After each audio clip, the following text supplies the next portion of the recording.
हाँ तो दोस्तों केपीआई ग्रीन एनर्जी का जो स्टॉक है वो आज अराउंड यहाँ पे 5% नीचे है। तो इसके पीछे के क्या रीजंस है और कंपनी के क्वार्टर फोर के नंबर्स भी आ गए हैं, तो उसके बारे में हम बात करेंगे और जानेंगे कि आपको इसमें इन्वेस्ट करना चाहिए या नहीं। चलिए शुरू करते हैं। तो देखिए यहाँ पर सबसे पहले मैं बता दूं कि रीजन यहाँ पे नंबर्स की वजह से ये, तो नंबर्स में ऐसा क्या है जो मार्केट को अच्छा नहीं लगा है और क्या ऐसा है जो हमें यहाँ पे अच्छा लगना चाहिए, उसके बारे में हम इस वीडियो में बात करने वाले हैं। तो चलिए शुरू करते हैं।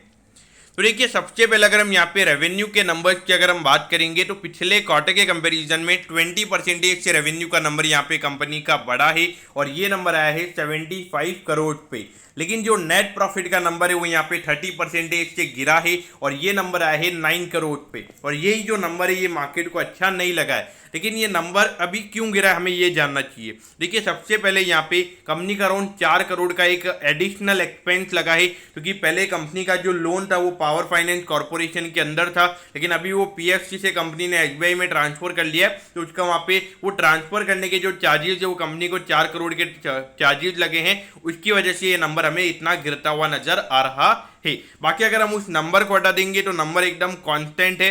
अराउंड पिछले क्वार्टर में 13 करोड़ का नंबर था और अभी भी लगभग 13 करोड़ का नंबर वो आता अगर वो 4 करोड़ का वो यहाँ पे जो वन टाइम एक्सपेंस कंपनी को लगा है अगर वो नहीं होता तो।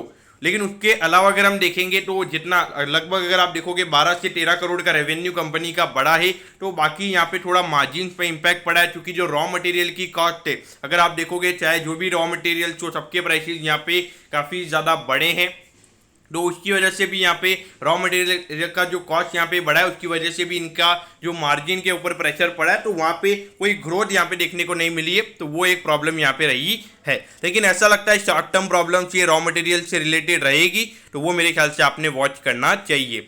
लेकिन अगर हम ईयर ऑन ईयर बेसिस पे देखेंगे तो 56% से रेवेन्यू का नंबर कंपनी का बढ़ा है और ये नेट प्रॉफिट का नंबर नहीं है, ये रेवेन्यू का नंबर है। तो मैं इसके लिए आपको सॉरी बोलता हूँ। तो देखिए 56% से यहाँ पे रेवेन्यू का number year on year basis पे बढ़ा है और ये नंबर आया है 75 करोड़ पे। तो देखिए यहाँ पे ईयर ऑन ईयर बेसिस पे जो रॉ मटेरियल का इन्फ्लेशन है वो काफ़ी ज़्यादा हाई रहा है, तो वहाँ पे तो नेट प्रॉफिट के जो मार्जिन है वो थोड़े से और कम हुए हैं और वहाँ पे भी 4 करोड़ का एक एडिशनल एक्सपेंस कंपनी का हुआ है, इसकी वजह से ये नंबर्स अफेक्ट हुए हैं। और इसके अलावा अगर हम देखेंगे जो डेफर टैक्स का पेमेंट यानी कि जो एडवांस टैक्स कंपनी पे करती है, तो वहाँ पे भी अमाउंट जो है वो 4 करोड़ से बड़ी है, तो इसी की वजह से ये नंबर्स हमें इतने डिसअपॉइंटिंग लग रहे हैं। क्योंकि देखिए ये 4 करोड़ का जो नंबर है आपको लग रहा होगा काफ़ी छोटा है, क्योंकि अगर आप देखोगे पिछले साल इसी सेम क्वार्टर में ये नंबर 17 करोड़ पे था और अगर 4 करोड़ ये नंबर सीधा कम हो जाता है तो सीधा 13 करोड़ हो जाता है और परसेंटेज वाइज वो नंबर 20% पे आ जाता है। तो ये 4 करोड़ का एडवांस टैक्स पेमेंट और 4 करोड़ का वो जो एडिशनल एक्सपेंस कंपनी का हुआ है पीएफसी से एसबीआई में ट्रांसफर करने का, उसकी वजह से ही नेट प्रॉफिट का नंबर यहाँ पे कंपनी का गिरा है।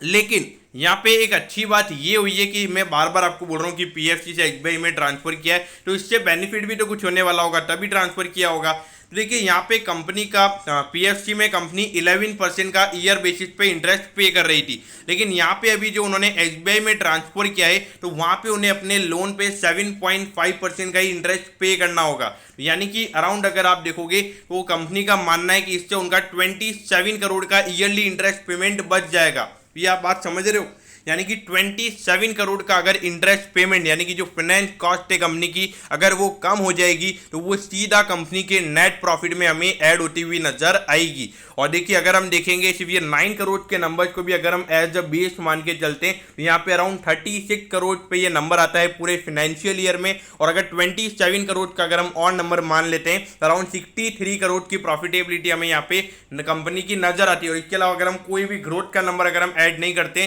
तो वहाँ पे भी लगभग 14 से 15 का पी रेशियो यहाँ पे कंपनी का नजर आता है, जो कि मेरे ख्याल से काफी अच्छा नंबर यहाँ पे है। तो उस पॉइंट ऑफ व्यू से मेरे ख्याल से नंबर्स काफ़ी अच्छे हैं। जो रेवेन्यू ग्रोथ हमें देखने को मिला है और जो इन्फ्लेशन के नंबर अगर आप देखोगे जो भी जितनी भी पावर कंपनीज है सबके साथ में ये प्रॉब्लम होने वाली है, अकेली कंपनी नहीं है। उसके अलावा अगर आप देखोगे जो लोन ट्रांसफर करके इन्होंने इतना सही काम किया है तो वो मेरे ख्याल से काफ़ी अच्छा यहाँ पे इनके लिए बेनिफिशियल रहेगा from profitability point of view. और यहाँ पर अगर आप देखोगे ये जो 9 करोड़ के ये जो एक नॉर्मल जो एक लोअर बेस इनका प्रॉफिटेबिलिटी का उसको बेस मान के अगर आप देखोगे तो वहाँ पे 14 से 15 के पी रेशियोज हमें नजर आ रहे हैं। लेकिन अगर वो नंबर्स और अराउंड अच्छे से ग्रो हो जाते हैं तो वहाँ पे ये नंबर अगर आप देखोगे तो काफ़ी अच्छा नजर आता है। तो उस पॉइंट ऑफ व्यू से डेफिनेटली अगर आपने long term point of view से इन्वेस्ट किया हुआ है और अगर आप लॉस में हो तो मेरे ख्याल से इससे बढ़िया अपॉर्चुनिटी यहाँ पे लॉन्ग टर्म के लिए इन्वेस्ट करने के लिए नहीं मिलेगी। यहाँ पे इन्वेस्ट करना चाहिए और मेरे ख्याल से long term point of view से यहाँ पे नजरिया आपका होना चाहिए। तो दोस्तों मैं होप करता हूँ कि केपीआई ग्रीन एनर्जी का स्टॉक क्यों गिर रहा है ये आपको अच्छे से समझ में आ गया होगा और इसके जो नंबर्स है उसका भी आपको ओवरऑल जो ओवरव्यू है वो आपको अच्छे से समझ में आ गया होगा। ओके दोस्तों, thank you, have a nice day.